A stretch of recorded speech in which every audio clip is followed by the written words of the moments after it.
ഒക്കെ ഉള്ളത്. അതൊന്ന് കേൾക്കുക. പിന്നെ പറഞ്ഞു മർക്കസിൽ വന്നാൽ കാണാം. ദാറുൽ നിന്ന് ഒരു 5-6 വർഷം മുമ്പ് പഠനം പൂർത്തിയാക്കിപ്പോയ ഒരു ചെറുപ്പക്കാരൻ അദ്ദേഹത്തിന്റെ ഒരു സഖാഫിനെതിരായി ബന്ധപ്പെട്ട് മുടി കാണിച്ചു തരാന്ന് പറഞ്ഞു. മറ്റേ സഖാഫി ഇജ്ജ് വന്നാല് ഞാൻ കാണിച്ചു തരാം. ആബിദ് ഹുദവി എന്നയാളെ പേര്. അരീക്കോടിന്റെ അടുത്താണ് അയാളെ വീട്. അയാൾ ഇപ്പോഴും ജീവിച്ചിരിക്കുന്നുണ്ട്. പല സ്റ്റേജുകളിലും അയാളെ വിഷയം പറഞ്ഞിട്ടുണ്ട്. അയാൾ തന്റെ ഒരു സ്നേഹിതൻ രണ്ടത്താണിരുന്ന് ഹംസ, 5 മുക്കിൽ ഹംസ, അയാളെ കൂട്ടി സഖാഫി പറഞ്ഞ സമയത്ത് ചെന്നു. സഖാഫി ഭവ്യതയോടുകൂടി കേശ സൂക്ഷിപ്പുകാരന്റെ റൂമിൽ കടന്നിട്ട് പറഞ്ഞു, എന്റെ ഒരു സ്നേഹിതനാണ്, അവനത് കാണണം എന്നത് ഞാൻ വിളിച്ചു വരുത്തിയിട്ടുണ്ട്, അവനൊന്ന് കാണിച്ചു കൊടുക്കണം. ആദ്യം പറഞ്ഞു അത് ലക്ഷങ്ങൾ മുമ്പിൽ വായിച്ചതാണ്, മറ്റിവിടെ രേഖകളാണ്, കാണിച്ചു കൊടുക്കേണ്ട ആവശ്യമില്ല. പിന്നെ ഇപ്പം പറഞ്ഞു ഞാൻ പറഞ്ഞ എന്റെ ഉത്തരവാദിത്വത്തിൽ വന്നാണ്, അതുകൊണ്ട് എങ്ങനെയെങ്കിലും ഇവർക്കൊന്ന് കാണിച്ചു കൊടുക്കണം. എന്നാൽ അതുകൊണ്ട് വരാൻ പറയുന്നു പറഞ്ഞിട്ട് ഇവരെ വിളിച്ചു. കാണിച്ചു കൊടുത്തത് ഇനി ഇവിടെ വിശദീകരിക്കപ്പെടാൻ പോകുന്ന ബോംബെയിൽ നിന്ന് കിട്ടുന്ന മുടിയുടെ രേഖയാണ്. അപ്പൊ ഇവനൊരു 10-25 വയസ്സ്, 26-27 വയസ്സ് പ്രായമുള്ളവർക്ക്. അപ്പം വയസ്സായ 10-70 വയസ്സുള്ള ഒരു വലിയ പണ്ഡിതന് ഇങ്ങനെ പറഞ്ഞിട്ട് പിന്നെ അതൊക്കെ ഇങ്ങനെ ഉണ്ടാവുമെന്ന് കേട്ട് ഇത് കഴിഞ്ഞതിന്റെ ശേഷം ഉസ്താദെ 2ാമത്തിന്റെ സനതാണ് വേണ്ടത്, അത് കാണിച്ചു തരുന്ന അവൻ പറഞ്ഞത്. 2ാമത്തിന്റെ സനം പറയുന്നത് ലക്ഷങ്ങൾ വായിച്ചതാണ്, ഇഷ്ടമുള്ളവർക്ക് സ്വീകരിക്കാം, അല്ലാത്തവർക്ക് പോകാം എന്ന മറുപടിയാണ്. താമസിയാതെ വേറൊരു സംഭവം. ദാറുൽ എന്നൊരു കുട്ടി നാട്ടിൽ പോയപ്പോ നാട്ടിലത് വലിയ പ്രശ്നം. 2 വിഭാഗം. അവർ 2 കൂട്ടരോട് ഏകോപിച്ച് തീരുമാനിച്ചു, എന്നാൽ നമ്മൾ 2 കൂട്ടരോട് പോവുക, അവിടെ മുടിയുള്ള സ്ഥലത്ത് പോവുക, സനതൊന്ന് കാണാം. 2 കൂട്ടരും ഈ വിഷയത്തിൽ ഏകോപിക്കാൻ കാരണം എന്നാലെങ്കിലും നമ്മളെ നാട്ടിലെ ഖിലാഫ് തീരട്ടെ എന്ന് എഴുതിയില്ല. ആ 2 കൂട്ടരും ഒന്നിച്ചു പോയി. ഈ വിദ്യാർത്ഥി പോയി. അവിടെ ചെന്നപ്പോൾ ഇത് പഴയതിന്റെ സനത് അവിടെ ഉണ്ട്. 2ാമത്തിന്റെ സനത് ലക്ഷങ്ങൾ മുമ്പിൽ വായിച്ചതാണ്. ഇനി 2ാമത് തെളിവ് തരേണ്ടതില്ല. അവരുടെ പത്രങ്ങളിൽ നിരന്തരമായി എഴുതുന്ന ഒരു വാടകക്കാരൻ, ഒരുപാട് ആൾക്കാരുണ്ടായിരുന്നു. ഒരാൾ എഴുതി 1ാമത്തിന്റെ സനത് ഞാൻ കണ്ടതാകുന്നു, 2ാമത്തിന്റെ സനത് ലക്ഷങ്ങൾ മുമ്പിൽ വായിച്ചതാകുന്നു. ഈ ഞാൻ കണ്ടു പറഞ്ഞവർക്ക് 4ാം ക്ലാസ് ക്വാളിഫിക്കേഷൻ ഉള്ള ആളാണ്. ഇത് കണ്ടാൽ എന്താ തിരിയാന്ന് അറിയില്ല. അള്ളാഹു 1ാമത്തിന്റെ സനത്തിൽ ഞാൻ കണ്ടതാണ് തെളിവ്, 2ാമത്തിന്റെ ലക്ഷങ്ങൾ മുമ്പിൽ വായിച്ചതാണ്. ചുരുക്കി പറഞ്ഞാൽ ആദ്യം സനദിനെ പറ്റി ഇത് പറഞ്ഞ് പിന്നെ പറഞ്ഞു സനത് ഞങ്ങളെ കയ്യിലുണ്ട് എന്ന് പറഞ്ഞ് കുറ്റ്യാടിയിൽ 5-6 മണിക്കൂർ പ്രസംഗിച്ച ഒരാള് ഇതാ ഈ സരസിന് മുമ്പിൽ ഇങ്ങനെ കാട്ടിയ കടലാസ്, ഒരു A4 കടലാസ്, ഇതാ സനതാണത്, ഇതാണ് സനത്.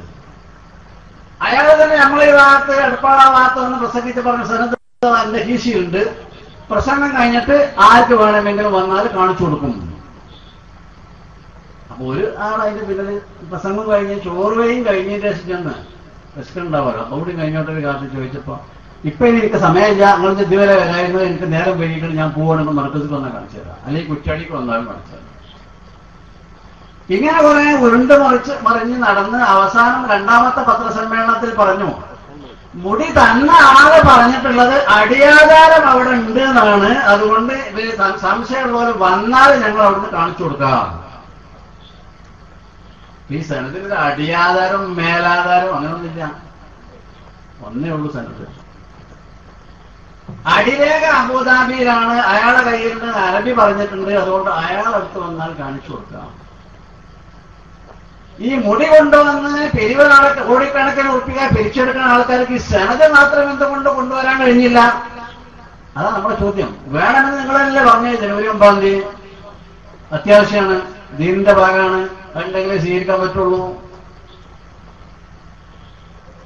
ആ സനത് എവിടെ? ഒറ്റ ചോദ്യമാണ്. 6 മാസം 7 മാസമായി ഇന്നും കേരളീയ അന്തരീക്ഷത്തിൽ ഉയർന്നു നിൽക്കുന്ന ആ ഒരു ചോദ്യമാണ്. നിങ്ങളുടെ കയ്യിൽ ഉണ്ട് എന്ന് അവകാശപ്പെടുന്ന മുടിയുടെ സനത് ഏത്? എന്ത് സനതാണ്? അതുപോലെ ഒരു കടലാസാണ്, അത്ര കനവ സാധനമൊന്നല്ല. കപ്പൽ കയറ്റിയിട്ടോ അല്ലെങ്കിൽ വിമാനത്തിൽ കയറ്റിയിട്ടോ ലഗേജ് ആക്കിയിട്ടോ കൊണ്ടുവരുന്ന ഒരു സാധനമല്ല, കടലാസാണ്. ഇനി അഥവാ അത് കൊണ്ടുവരാൻ കഴിഞ്ഞില്ലെങ്കിൽ അറബിക്കൊന്ന് ഫോൺ ചെയ്താൽ മതി, ഒരു ഫാക്സ് ഉണ്ടാക്കണം. അതിന്റെ സനത്.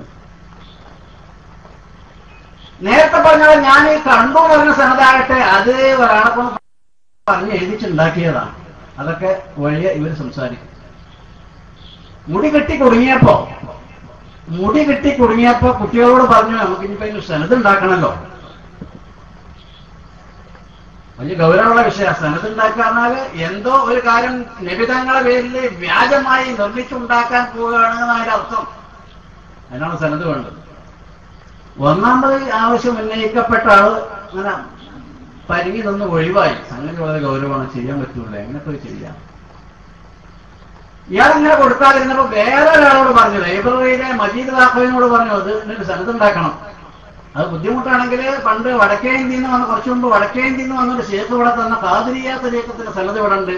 അതിന്റെ അടിഭാഗം ഒന്ന് മുറിച്ചിട്ട് ഒന്ന് ശരിയാക്കിയാൽ മതി. അങ്ങനെ ഉണ്ടാക്കി. അതാണ് ഇപ്പൊ അവിടെ ഞാൻ കണ്ടു എന്ന സനത് അവിടെ ലൈബ്രറിയിൽ ഫ്രെയിം ചെയ്ത് വെച്ചിട്ടുണ്ട്. അതാണ് അവിടെ ഉള്ള സനത്.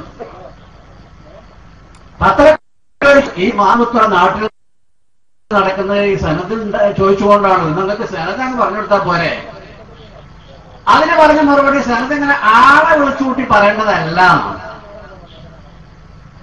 അള്ളാന്റെ ദുനിയാവിൽ ഇതുവരെ ഒരൊറ്റ ആലിമും പറയാത്തതാണ്. എല്ലാ ആലിമ്യങ്ങളും വരുന്ന ആൾക്കാർക്കൊക്കെ സനത് ആളടിയിൽ വെച്ചാ പറഞ്ഞെടുക്കല്. ആളടിയിൽ വെച്ചാ ദാറുൽ ഹുദയിലെ ഫൈനൽ ക്ലാസ്സിലെ 150 വിദ്യാർത്ഥികൾ പഠിക്കേണ്ട 150 ആൾക്ക് ഒന്നായിട്ട് സനത് പറഞ്ഞു കൊടുക്കല് ബുഖാരി ചൊല്ലി കൊടുക്കുകയാണെങ്കിൽ. ഉദാഹരണം, ജാമ്യാനൂരിൽ 150-200 ആളുണ്ടാവും മുത്തവല്ല്. അവർക്ക് മുസ്ലിം ഓതി കൊടുക്കുമ്പോ പരസ്യമായിട്ട് സനത് കൊടുക്കല്. മാത്രവുമല്ല ഇയാൾ തന്നെ ആളെ വിളിച്ചു കൂട്ടിയിട്ടാ സനത് പറഞ്ഞിട്ടുള്ളതൊക്കെ.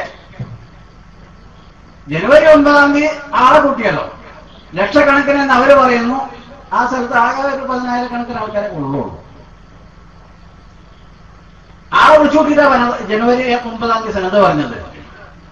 രണ്ടാമതിന് ഗത്യന്തരമില്ലാതെ നായര പിടിച്ച പുലിവാല് പോലെ ആയപ്പോ ഒരു സനത് പറയണല്ലോ എന്ന് എഴുതിയിട്ട് നമ്മുടെ ഭാഷയിൽ കോഴിച്ചനത്തിൽ വെച്ച് സനത് പറഞ്ഞു.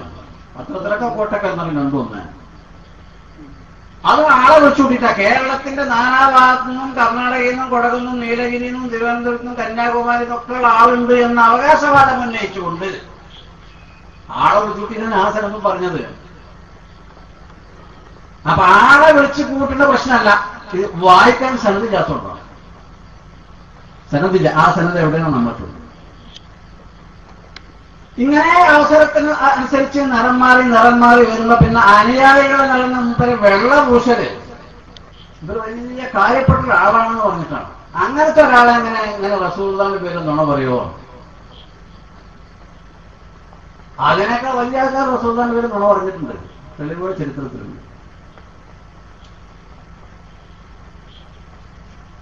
ഇയാളെ മദ്രസകൾ ഒരുപാട് ഉണ്ടാക്കിയിട്ടുണ്ട്, പള്ളികൾ ഒരുപാട് ഉണ്ടാക്കിയിട്ടുണ്ട്, പിന്നെ എത്തിംകുട്ടികൾ ഒരുപാട് സംരക്ഷിച്ചിട്ടുണ്ട്, കെട്ടിച്ചു കൊടുത്തിട്ടുണ്ട്, കോളേജ് ഒരുപാട് ഉണ്ടാക്കിയിട്ടുണ്ട്.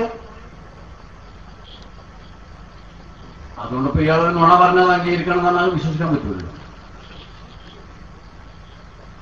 അതുകൊണ്ട് ഇയാൾ നുണ പറഞ്ഞാലേ വിശ്വസിക്കണം എന്ന് അനുയായികൾ പറഞ്ഞാൽ വിശ്വസിക്കാൻ പറ്റൂല. പിന്നെ പറയുന്നത് ഏതാണെങ്കിലും ഉസ്താദെ അല്ലെങ്കിൽ ആളുകളെ ഒരു പള്ളി ഉണ്ടാക്കാൻ വേണ്ടിയല്ലേ. പള്ളി എന്നാൽ അതിന് വലിയ ബഹുമതി ഉണ്ടല്ലോ, പള്ളി ഉണ്ടാക്കാൻ കൊടുത്താൽ കൂലി ഉണ്ടല്ലോ എന്നൊക്കെ പറഞ്ഞിട്ടാണ്. ഈ പള്ളിക്ക് കൂലി കിട്ടുമില്ല എന്നുള്ളത് വളരെ ഗൗരവത്തിൽ ആലോചിക്കേണ്ടതാണ്. ഖുർആനിൽ തന്നെ പള്ളിനെ പറ്റി മുത്തനബി സല്ലല്ലാഹു അലൈഹി വസല്ലം തങ്ങൾ ഉടലോടെ ജീവിച്ചു കൊണ്ടിരിക്കുന്ന കാലത്തുണ്ടാക്കിയ ഒരു പള്ളിനെ പറ്റി ഖുർആനിലുണ്ട്. സൂറത്തു തൗബയിൽ അവസാന ഭാഗത്ത് ഏറെക്കുറെ വല്ലദീന ഇത്തഖദു മസ്ജിദൻ ളിറാറൻ വകുഫ്റൻ وتفريقا بين المؤمنين وإرصادا لمن حارب الله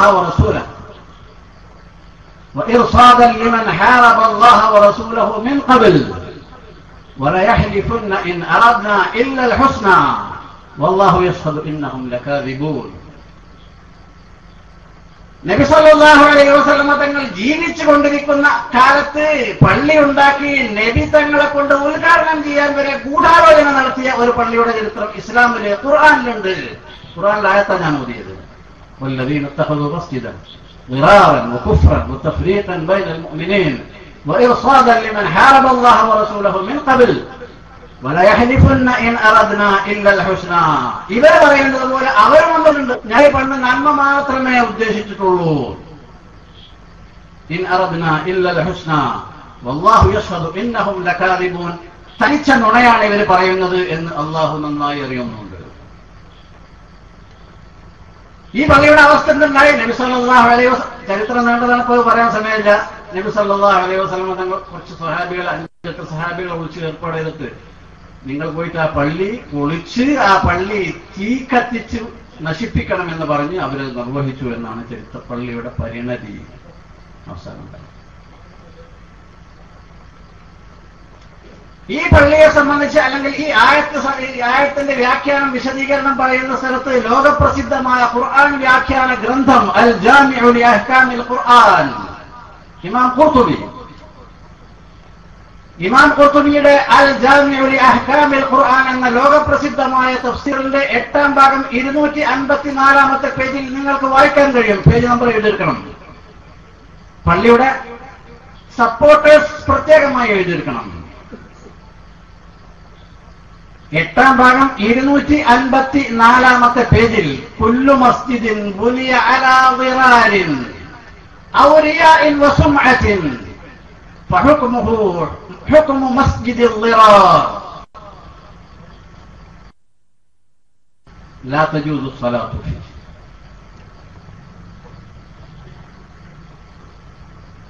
മുസ്ലിമീങ്ങളെ ബുദ്ധിമുട്ടിക്കാൻ വേണ്ടി ഉണ്ടാക്കിയ പള്ളി, അല്ലെങ്കിൽ ലോകമാന്യതക്കും പ്രസിദ്ധിക്കും വേണ്ടി, പ്രശംസക്കും വേണ്ടി ഉണ്ടാക്കപ്പെട്ട പള്ളി, അങ്ങനെയുള്ള ഏത് പള്ളിയും മസ്ജിദുൽ ദിറാർ പള്ളിയുടെ ഹുക്മാകുന്നു. അതിന് ലാ തജൂസു സ്വലാത്തു ഫീഹി, അതിൽ നിസ്കരിക്കാൻ പാടില്ല, നിസ്കരിക്കൽ അനുവദനീയമല്ല.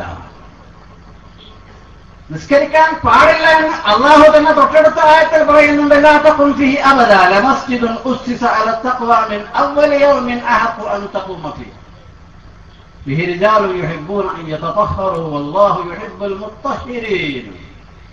തങ്ങൾ നിസ്കരിക്കാൻ പാടില്ല അബദൻ, ഒരു കാലത്തും, കാലാകാലവും തങ്ങൾ ആ പള്ളിയിൽ